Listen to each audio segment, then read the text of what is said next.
ఇక వాలంటీర్ల వ్యవస్థ మనుగడలో లేకుండానే వరద సహాయక చర్యల్లో నియమించారా? ప్రభుత్వాన్ని ప్రశ్నించిన వైకాపా ఎమ్మెల్సీలు.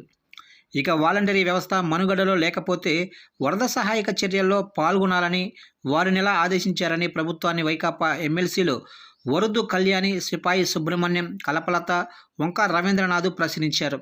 ఎన్నికల హామీ మేరకు వాలంటరీ వ్యవస్థను కొనసాగించాలని, వారి జీతాన్ని 10,000కు పెంచాలని కోరారు.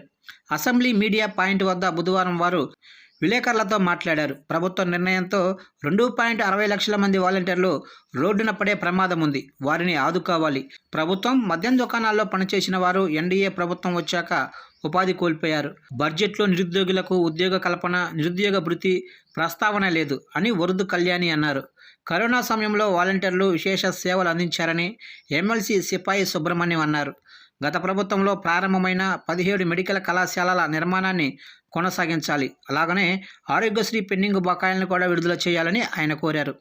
సాంఘిక సంక్షేమ శాఖ ఆధ్వర్యంలో నడుస్తున్న వసతి గృహాల నిర్వహణ అధ్వానంగా మారిందని మరో ఎమ్మెల్సీ వంక రవీంద్రనాథ్ ఆరోపించారు.